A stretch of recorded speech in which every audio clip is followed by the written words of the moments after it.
अस्सलाम वालेकुम viewers, I hope आप सब लोग ठीक होंगे। Today our lecture about flow sheet diagram of urea. Flow sheet diagram हमने यूरिया की आज पढ़नी है।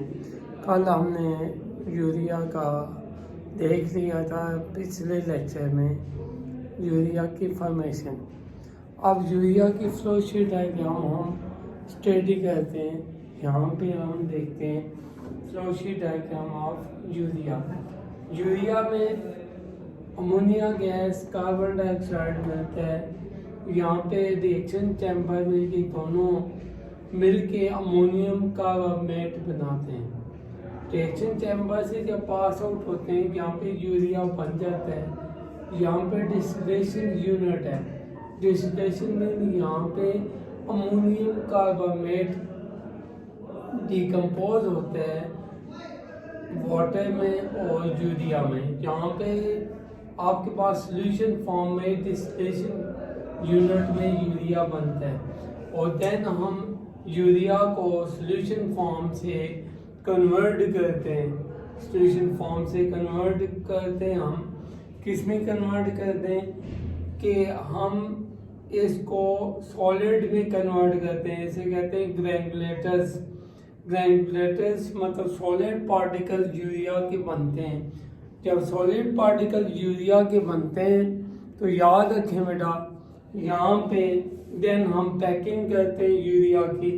तो ये होल प्रोसेस किसका? Flow sheet diagram of urea. दोबारा देख लें, आप अमोनिया गैस, कार्बन डाइऑक्साइड को रिएक्शन चैम्बर में डालते हैं। रिएक्शन चैम्बर से डिस्टिलेशन यूनिट में जाता है। यहाँ पे यूरिया फॉर्म होते हैं। इवेपोरेटर यहाँ पे वाटर रिमूव करते हैं। रिमूव करके हम इसके ग्रैनुलेटर बनाते हैं। ग्रैनुलेटर में छोटे छोटे सॉलिड पार्टिकल यूरिया के बनेंगे और देन हम इसकी पैकिंग करते हैं। नेक्स्ट हमारे पास मोस्ट इम्पॉर्टेंट टॉपिक है। मोस्ट इम्पॉर्टेंट अक्सर यहाँ पे पेपर्स में आता है, आपके पास है वो पेट्रोलियम। फर्स्ट ऑफ ऑल आपको पता हो पेट्रोलियम क्या चीज़ है, पेट्रोलियम होता क्या है। पेट्रोलियम यहाँ पे हम देखते हैं, पेट्रोलियम ग्रीक वर्ड है। ग्रीक वर्ड का मतलब होता है Petra mean rocks, oleum mean oil. और हल्की सी मैंने डेफिनेशन लिखी है, विस्कस ब्राउनिश ब्लैक लिक्विड को हम क्रूड ऑयल कहते हैं और क्रूड ऑयल दरअसल हम पेट्रोलियम का नाम देते हैं। आगे मैं प्रॉपर डेफिनेशन लिख रहा हूँ, आपके पास है पेट्रोलियम की डेफिनेशन है। अब पेट्रोलियम की डेफिनेशन जो है वो है व्हेन फॉसिल फ्यूल। अब फॉसिल फ्यूल क्या है? Dead decaying bodies of plant and animals which are buried about 500 years ago and more। ज़्यादा भी हो सकते हैं, 500 years ago से buried हों एनिमल्स की डेड की बॉडीज या प्लांट की, वो क्या कहलाते हैं बेटा? Fossil fuel. अब फॉसिल फ्यूल को जब हीट करेंगे एट द हाई टेम्परेचर, जब हाई टेम्परेचर पे हीट करेंगे in the absence of air, अब viscous brownish black liquid is formed between sedimentary rocks। sedimentary rocks mean कदीम ज़माने की रॉक्स के दरमियान ये फॉसिल फ्यूल की हीटिंग की वजह से या हाई टेम्परेचर की वजह से in the absence of air heat होता है। तो ये ब्राउनिश ब्लैक लिक्विड जो बनता है बिटवीन द सेडिमेंट्री रॉक्स, इसको हम क्रूड ऑयल भी कहते हैं, इसी हम कहते हैं पेट्रोलियम। क्लियर होगी बात। नेक्स्ट हम पेट्रोलियम की कंपोजिशन ऑलरेडी पढ़ चुके हैं, दोबारा मैं बता देता हूँ। Long chains of hydrocarbon, petroleum के अंदर लॉन्ग चेन्स किसकी होंगी? हाइड्रोकार्बन की होंगी। अब पेट्रोलियम की माइनिंग कैसे की जाती है? Set of pipes, different diameters के पाइप्स ड्रिल किए जाते हैं। set of pipe different diameters drilled into surface of earth। surface of earth में ड्रिल किए जाते हैं और पर्पस क्या होता है? Petroleum will pump up up out to the surface, मतलब यहाँ पे पेट्रोलियम जो है वो पंप अप होके आउट ऑफ द सरफेस आ जाए और हमारे दूसरे कंटेनर में कलेक्ट हो जाए। अच्छा ये होते हैं सेट ऑफ पाइप्स लगे होते हैं, पेट्रोलियम जब पंप अप होते हैं, पंप अप हो गया अप टू द सरफेस आता है, सरफेस से हम रिमूव कर लेते हैं किसी ना किसी कंटेनर के अंदर पेट्रोलियम को।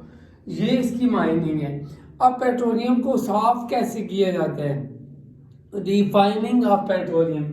रिफाइनिंग ऑफ पेट्रोलियम के लिए सबसे पहले टेक्निक है सेपरेशन टेक्निक, इसे नाम देते हैं फ्रैक्शनल डिस्टिलेशन। क्या नाम देते हैं? फ्रैक्शनल डिस्टिलेशन का नाम देते हैं। यहाँ पे हम अगर डायग्राम को देखें तो यहाँ पे आप देखें फ्रैक्शनल डिस्टिलेशन होता क्या है।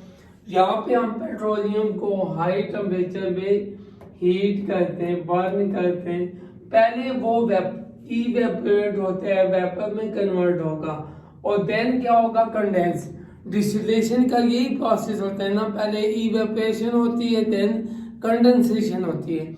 जब इवेपोरेट होगा और देन कंडेंस होगा तो फर्स्ट ऑफ ऑल ये ब्यूटामिन एक फ्रैक्शन इसमें कन्वर्ट होगा, then fuel oil, lubricating oil, diesel, kerosene oil, naphtha, petrol and liquid petroleum gas LPG.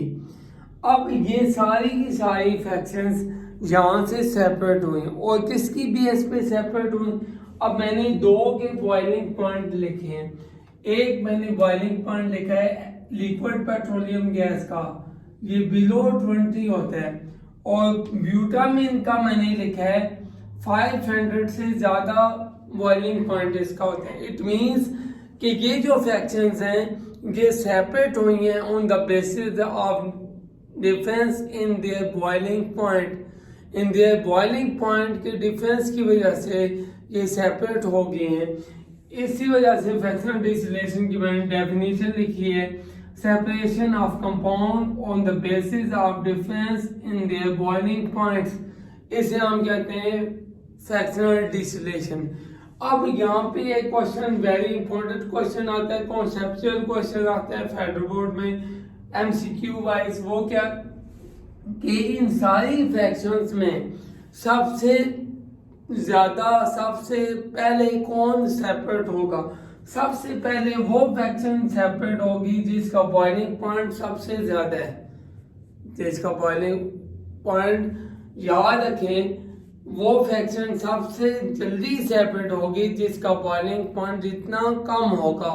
अब जितना कम बॉइलिंग पॉइंट होगा वो है एलपीजी, लिक्विड पेट्रोलियम गैस, ये फर्स्ट सेपरेट होगी।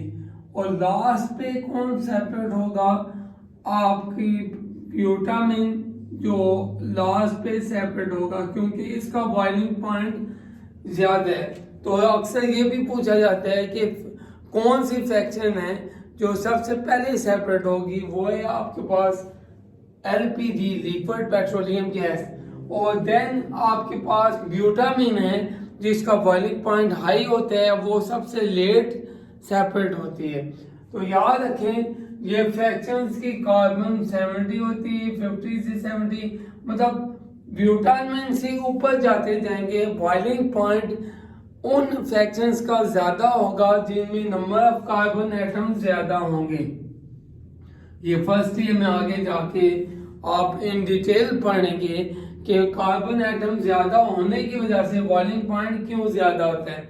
ठीक है, जिनके यहाँ पे सिर्फ इतनी बात सीख लें for the 10th class, carbon atom ज्यादा होंगे तो बॉइलिंग पॉइंट भी ज्यादा होगा, और कार्बन एटम कम होंगे तो बॉइलिंग पॉइंट भी कम होगा। इट मीन जो फर्स्ट फ्रैक्शन है उसका बॉइलिंग पॉइंट कम है क्योंकि नंबर ऑफ कार्बन एटम भी कम होंगे, और यहाँ पे ब्यूटामिन में नंबर ऑफ कार्बन एटम ज्यादा है और बॉइलिंग पॉइंट भी हाई होगा।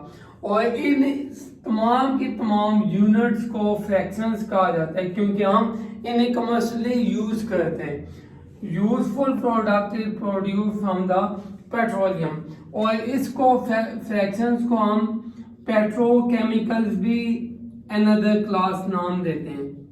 इन्हें हम पेट्रोकेमिकल्स भी कहा जाता है।